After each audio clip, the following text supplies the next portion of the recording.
Hi, this is Connie Moser. I'd like to welcome you to Nights at the Round Table. My guest tonight is my good friend Cindy Brookshire from Manassas, Virginia. And we have just a couple of questions we're going to talk about. It's very relaxed. We want to welcome our viewers, all two of them. And we hope you're going to enjoy this. And so I'll just start off with a question if you don't mind. That's great, Is Connie. that okay? All right. You started a local writers group right by the rails. It's a writers networking group. I've actually lived in Manassas for 30 years, and I've always been a part of a manuscript group. That's where writers bring whatever they're currently working on, read it, get criticism and feedback. But the group that I started recently with some other co-founders is a networking group where we figure out where all the different manuscript groups are that meet at the county libraries and churches, and then also get information about book signings, who's got something coming up at a bookstore. So exchanging information, and then doing casual like meetups at Panera or a coffee shop like Simply Sweet on Main. And then we recently organized enough that we have monthly meetings. Is it a large group? Well, it started out small. Actually, I watched what happened with the Prince William Arts Council and the building of the Hilton Performing Arts Center, and I saw all these other music, dance, theater groups really come into their own in the past 20 years, and writers pretty much are like cats. We like to do our own thing, go our own way, but yet we really do need to support each other and encourage each other. So when I saw that, I met with some other writers, Catherine Goddard, Pete Pasmino, Sheila Lamb, and we said, well, let's start this networking group, but also at the same time, this was January 2011, the Prince William Arts Council started accepting individual writers as members. So all four of us joined the Arts Council. So there were four of us, and then we thought, well, we need to pull some more people into this. So we had a meeting at Okra's in Old Town Manassas. 12 people came, and it just began to grow more and more. So we went ahead and applied to become the Prince William chapter of the Virginia Writers Club, so that people who are in Prince William don't have to go to the Northern Virginia chapter up in Arlington or Alexandria, or they don't have to go down to Richmond to the James River Writers. They can have their own organization right here, and in November we became the Prince William chapter of the Virginia Writers Club. And then at the same time we applied to the Arts Council, since we now are a group, to become a group member. And as of yesterday, the board of directors of the Prince William Arts Council voted us in as a new group member. Wow, congratulations. Yeah, it's an exciting day. So what's the requirement for membership to be in the writers group? Being right by the rails, again, we're like cats, no dues. You just meet up. We have a monthly meeting coming on January the 17th at Trinity Episcopal Church at 7 o'clock, and that'll be our regular monthly meeting, the third Thursday of the month at 7 o'clock at Trinity Episcopal Church. And then anyone can show up for that meeting. They can show up for the meetups at the Paneras or whatever, but we encourage people to also become a member of the Virginia Writers Club. Our charter says at least 5 of our members have to be members of the Virginia Writers Club. And we actually have 137 members who network on Facebook, and then another 20 that don't do Facebook. So there's like 150 writers out there that live in this area, but our only requirement is for 5 to join the Virginia Writers Club. So there's no dues, and that seems to make writers more comfortable. When you say writers, are they all authors? Are they book writers? Are they a wide range? Like today, I went on Facebook because I found out Habitat for Humanity is looking for a new communications director, someone who knows how to write. So there's plenty of writers in this area who work for government agencies. They do copywriting, proofreading, that type of thing. Then there are people that do novels. There's teachers. We have professors that are members. We have high school teachers who are members. So it's just anyone in any walk of life that is interested in writing, whether it's poetry or essay or whatever. Well, so are people collaborating within your group? I mean, are people finding, like you need an editor and she needs an illustrator? Are people connecting? And yes, we put out a anthology in November, and one of our members is a photographer, Chip Dyerly. He took the cover photo. The book was designed by Robin Kruzek, and I did it as a trade-out. She designed the cover, and I wrote about her graphic design business for Brides and Weddings magazine. So we do a lot of trade-out things. like bartering? Yeah. Chip Dyerly has actually volunteered to update author photos for people so that they have a more current, professional-looking picture on either their blog or if they're in the market to start a website for their upcoming book or whatever. So a lot of bartering. We had a woman come to our last meeting who was simply looking for someone that she could buddy up with. I'll read what you're writing, you read what I'm writing.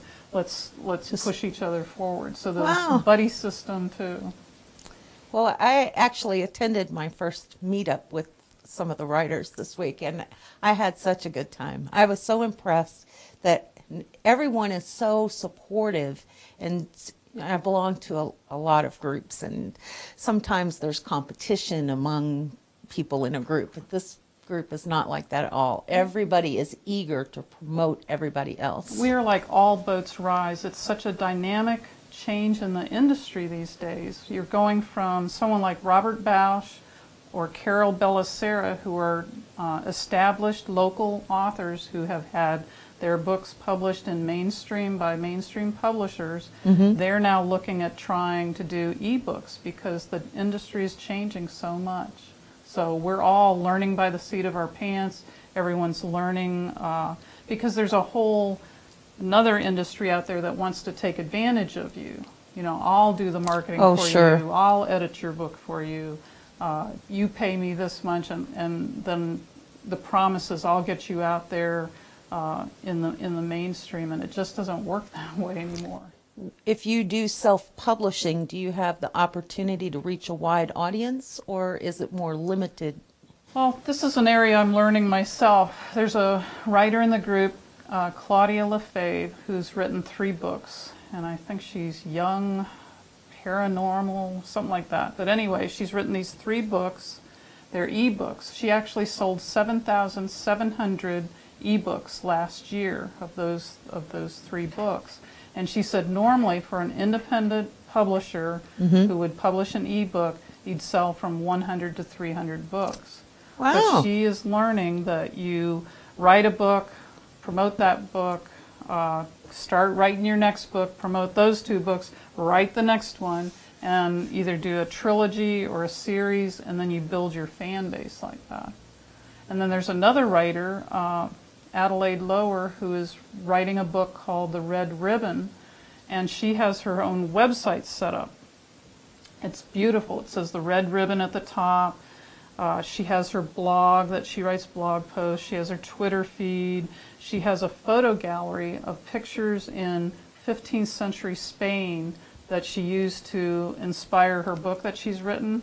The only thing she doesn't have is her book. It's not out yet, but she is building this entire platform to market her book. So when her book comes out, everything's ready to go. I learned that, I think it was day before yesterday, I met Nancy Kime, and she was really amazing. She had so much knowledge, but she was very adamant that you have to it has to be immediate. You can't, if you wait until your book is published, it's too late to promote it. Exactly. Some places will not review your book if it's already out. They want to see it before it's out. Well, those are the kind of things you would only learn by attending a group like that. Exactly. There's not a book going to tell you that. We first met at Neighborhood Leaders Group. Is that where we first I don't met? think there was a Neighborhood Leaders Group. We met was before like a that. Conference. Oh, yeah, Neighborhood Conference. And it was neighborhood volunteers that Pat Riley was trying to get together to help improve Prince William County. Yeah. And I was the renegade from Manassas City that just wanted to learn more.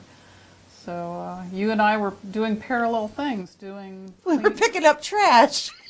picking up trash in our neighborhoods. This was like 2008. Yes. When there was such a enormous change in the population, the crash of everyone Yeah, the losing their foreclosure. houses and stuff. And I even mowed a lawn like you did. It's like I had two little ladies on our street say, "Thank you for mowing that lawn," because it gets to the point where it's like, I don't want the crime that goes with it. Absolutely. So we empowered each other to take calculated risks to go out and clean up our neighborhoods, get more people involved, and learn more. I think the county does an excellent job of having opportunities for people to learn, both at the monthly neighborhood leaders group and the upcoming neighborhood conference in That'll be in February. 23rd. Yeah. We have a new neighborhood services coordinator, Kathy Holtzlander, and I'm looking forward to see how that's her first big job with Prince William County, is to get this conference going. So I'm eager to see. This will be our, how many years? Since 2008? We've had a conference ever longer than that, though, haven't we? Manassas City has had one for 6 years, so it's probably parallel. But see, I went from meeting you, then I joined Neighborhood Watch, and then I became an active volunteer for the City of Manassas Neighborhood Services, helping them with their Big Day of Serving projects and neighborhood conference. And I have to tell you, I'm envious of Manassas Neighborhood Services and the way that your community, your leadership works with the community. It's a beautiful thing to see. Great partners in the neighborhoods, too. And everyone's supportive. Mayor Parrish gets right out there with everybody else. I love that. I think it's harder for us in the county because there are just so many people. You know, I think our population is around 415,000. And because everyone commutes and they're gone endless hours, and when they get home it's late, and But you start that circle of caring people. Because my husband's from Secaucus, New Jersey. You go up there and it's very overpopulated, but there's people who literally live within a couple of blocks, and that's where they shop, that's where they go to school, that's where all their friends are. So it's more a very solid community, and everybody knows each other, and everybody knows the problems, and they go to the city council meetings and try to improve things. well, that's, I think, the basis for Neighborhood Watch builds that. It's like micro communities. Building blocks. So are you a Neighborhood Watch coordinator or just? No, I was a member of Weems Neighborhood Watch. We had like maybe 100 members, and then I stepped back as I got involved in other things, but it was a very active watch. In fact, they just had a picnic in August with a live band and everything, so yeah. I think the budget has been trimmed for the Crime Prevention Council, and we are not doing as, we used to have National Night Out, and the motorcade would travel all over the county, and McGruff the Crime Dog, and all these motorcycles, and I think the budget has been trimmed. Now, the last 2 years, we've done a celebration in Manassas, I think, at Target. Have you been there for that? Sure, no. Yeah, they have a helicopter, and the police dogs were there. I still like just the plain old block party. I do One too. person And a pulls out cookout. the grill, somebody else pulls out the hot dogs, somebody gets the bikes out and the little orange cones, and just have a cul-de-sac or a one street, everybody come out and meet each other. And At Christmas time, I was in Occoquan, and maybe it's just small towns still have that built-in ability to connect with people, because we went, a friend of mine and I went to Occoquan, and we couldn't find the house we were looking for, and we pulled over, and there were people out in the yard, and we asked if they knew our friend, the friend we were looking for, and yes, they did. And you could just go right down there and turn right, and they'll be up there on top of the hill. And I was like, but I think that's true of like Secaucus, New Jersey. Uh-huh. If you can build that building block, and I think the city of Manassas also does CERT training. Does the county do that? They do. I have done that. That's another building block of everybody get to know your neighbor, so that when a disaster strikes, you can say there's a handicapped woman that lives in this house, or you can do that, taking care of the situation before the first responders get there. Yeah, I have taken that training. I'm glad to say I know what to do for my neighbors. We have an older population. Well, our neighborhood is pretty big, 664 houses just in our neighborhood. But some of them are original homeowners, and some of them are replacement homeowners, and some of them are renters. And but the original homeowners are becoming elderly, and so somebody needs to be looking after them. And I love that CERT training. That was an amazing. What's that stand for? Emergency Response Team. Community Emergency Response. Mary Foley's volunteer Prince William does that. Bonnie Nahhouse teaches that. So as long as we're talking about community, would you like to talk a little bit about the backpack snack attack? I love that phrase. In the same way I'm saying you can build a little circle, when you build that circle, you'll find gaps. And one of the things I found in Manassas City, and I contacted the schools about this because something was going on up in Warwick, New York, where my sister-in-law lives. They had kids going home on the weekend that didn't have food, and they'd come back on Monday morning and maybe be eating the free lunch or free breakfast and be eating very slowly because they hadn't eaten anything all weekend. So the teachers are on the front line seeing this stuff. So I contacted Sandy Thompson with the city schools, and I said, is this a problem in our community? And she said, yes, it is. So we met as a team. Cecily Anthony is their director of nutrition, and we sat down and talked about what the problem was, what we might do to address it. And then we contacted Warwick, New York, where they were doing this same backpack program, and got their advice on how to start it.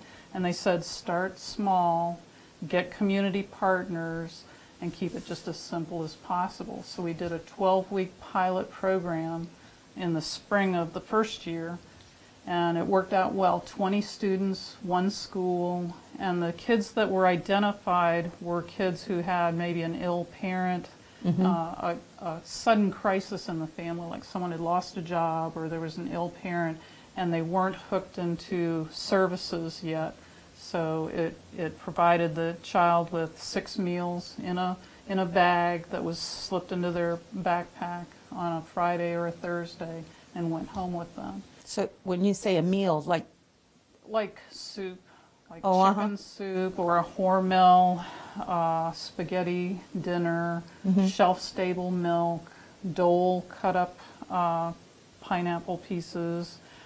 Try to be as healthy as possible, but you can't do the fresh fruit or the fresh vegetables because sometimes kids will put that backpack in the closet and then pull it out Monday morning. So you didn't want anything bad to happen, but the parents were on board with it and everything.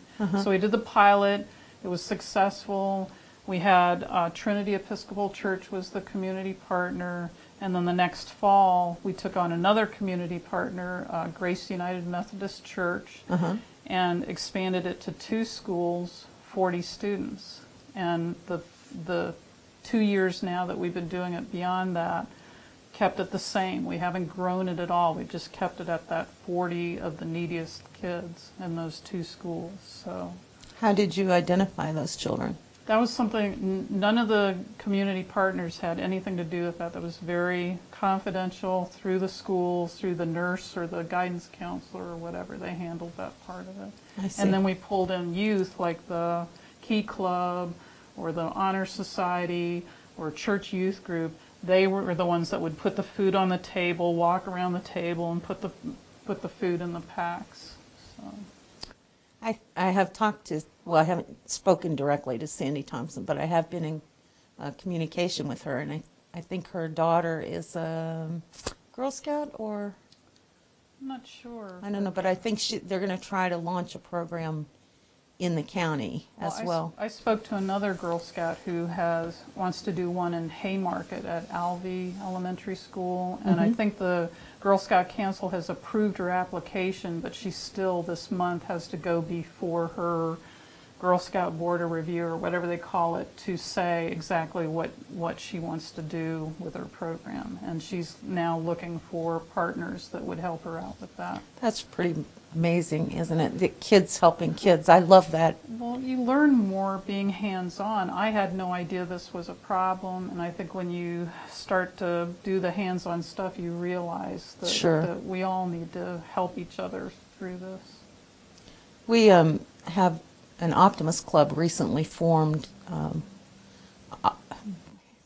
We have like the longest name in the world. It's Occoquan Woodbridge Neabsco. You can just call us OWN. We're the OWN Optimist Club, but our projects are geared to support youth, and we have adopted Fannie Fitzgerald School. And I don't know that, I'm pretty sure that there is a need for that program because it is a Title I school. So I imagine that we will try to identify or locate help for that particular school.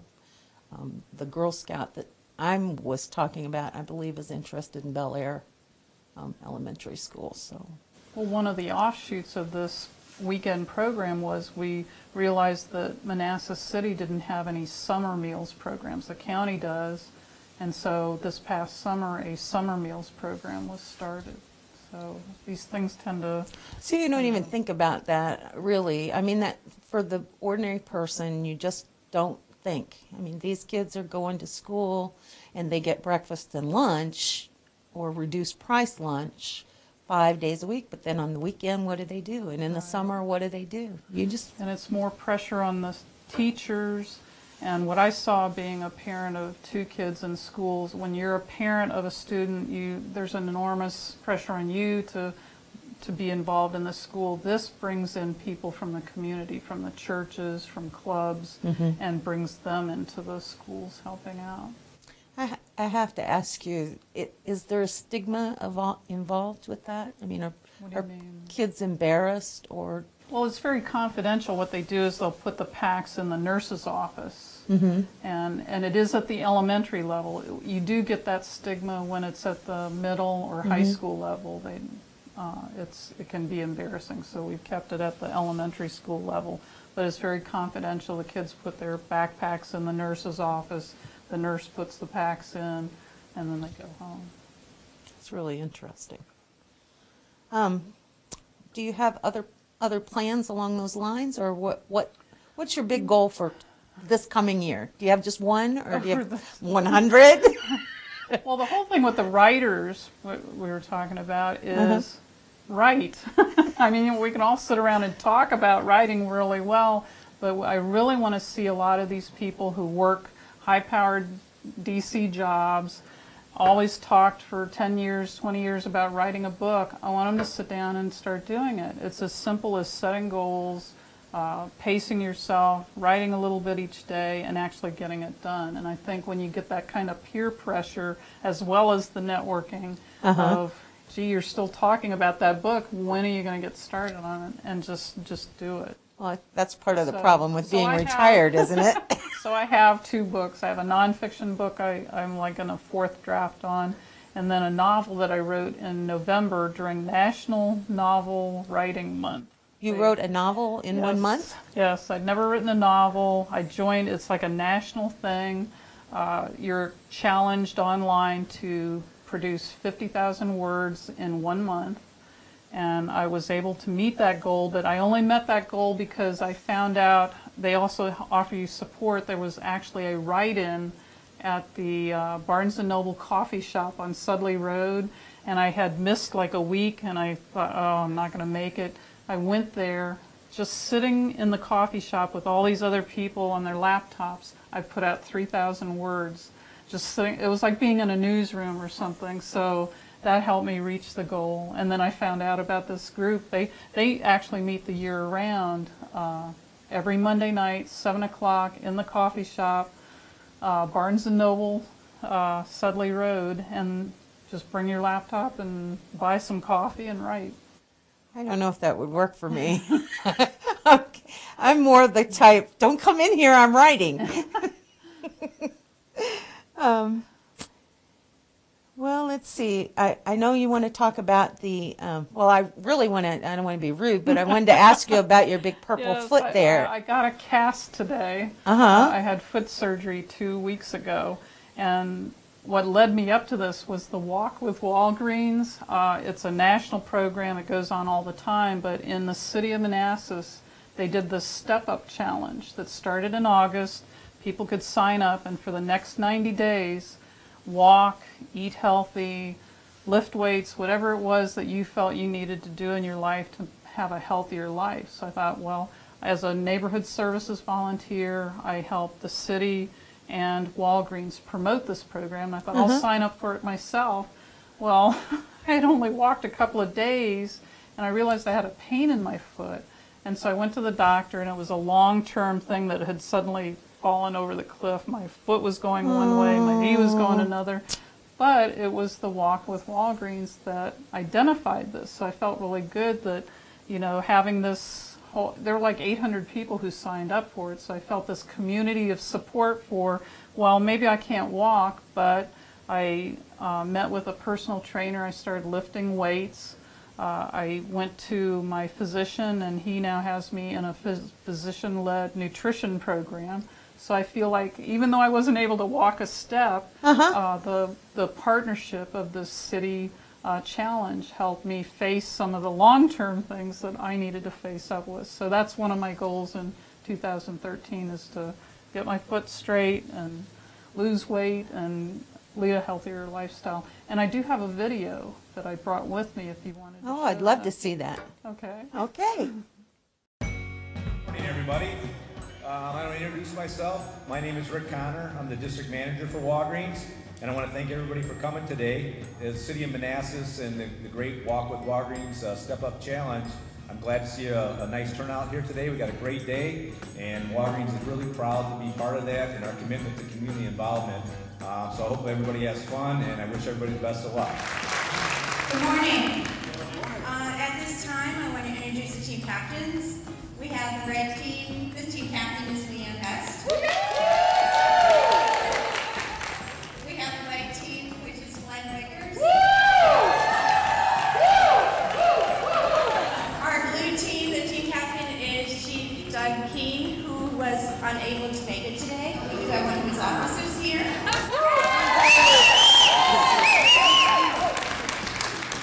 Officer Thurman. Okay, so we're going to end this with, I'm going to introduce, some of you may know him. I've been given one responsibility this morning. Let's go walk! Lead the way, Rick! We had just about 800 residents of Manassas sign up for the challenge. The team with the most weight loss combined will win a $5,000 community grant donated by Walgreens to help revitalize a part of the neighborhood within the city of Manassas.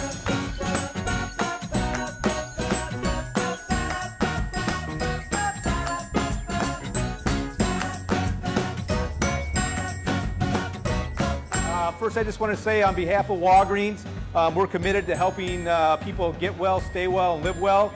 And this Manassas Walk with Walgreens and Step Up Challenge is a great way to show our commitment to the community. So here's what we've all been waiting for. A lot of hard work and effort's been put into this weight loss challenge over the last couple of months. So let's see who the winners are of each individual team. The winner for the red team is Carrie Monson.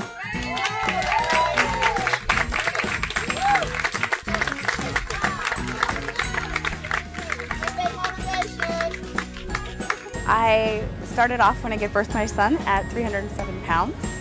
At that point, my brother passed away, I went through a divorce, gained some more weight. As I walked into a Walgreens to pick up a prescription, I met someone who was signing up for a Walgreens Walk Challenge, and they suggested I sign up. And after 10 weeks, I lost 10 pounds. But after almost 8 months, I've lost a total of 65 pounds. Now I'm happy and healthy, and I'd like to thank Walgreens. Today I found out that I am a winner from the red team, and my red team has also won $5,000 through the Walk Challenge. Please stay and have fun face painting, Still raffles up here for prizes. We got our Way to Well tour bus over there giving free health screenings. We got our pharmacist over there for flu shots. And just enjoy yourself. We really love being out here. We're happy to be with the community. And we hope everybody had a good time and that you walked to the road to a healthier community and healthier you. Thank you. You're very welcome. Congratulations. That's great. I'm Leanne Bess. I was captain of the red team for the Manassas City Step Up Walk with Walgreens. I was delighted and surprised to be asked to be part of this program, and I'm very happy with my results. Obviously, my winning team. I had 125 roughly people from my neighborhood sign up, typed in all their email addresses, and kept in regular touch with them throughout the 10 weeks, sending them updates and news flashes and information from Walgreens on the free classes and free flu shots, things like that. I also set up a Facebook page, and I think that was probably the biggest key to our success. I had regular updates on there. I put on recipes and health tips, and I also organized regular walks, group walks that any of the members could join up on, and I would post that information on Facebook.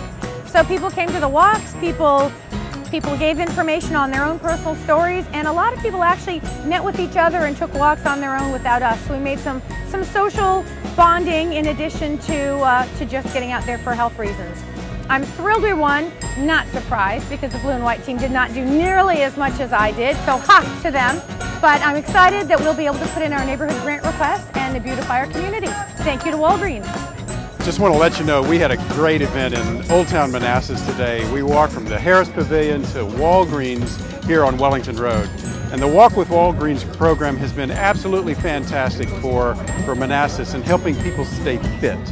And I'd like to challenge the other mayors in the Northern Virginia area, all over the Commonwealth of Virginia, and even everywhere Walgreens is, to work with Walgreens to help their citizens to keep fit. And I want to particularly talk about Scott York from Loudoun County. He's the chairman. Sharon Bulova from Fairfax County. Bill Ewell from Alexandria, Fairfax City, Vienna, Occoquan, all those other communities that have where Walgreens is, walk with Walgreens and help their citizens stay fit.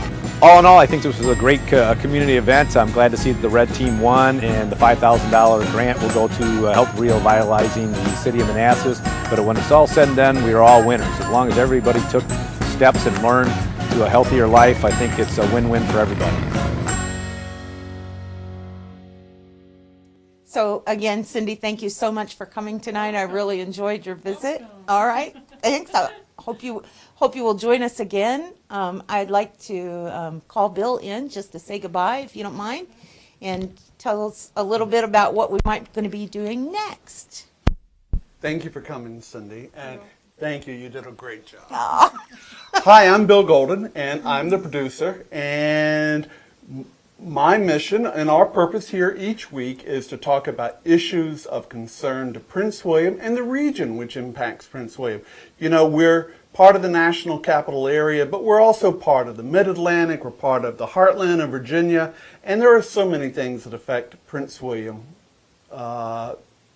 And we have an interesting future ahead of us. So if you'd like to peer with us each week, we can talk about politics, we can talk about economics, we can talk about transportation, assuming that you get off I-95 in time to actually be here. We can talk about almost anything you want if it affects Prince William. So if you'll just look at, you're already watching our video, if you'd look at the bottom of the screen, there's contact information, and just tell us what you'd like to talk about and your availability, and we'll be in contact with you. This is Bill Golden for Nights at the Round Table with our special guest. Thank you very much, and we will see you next week.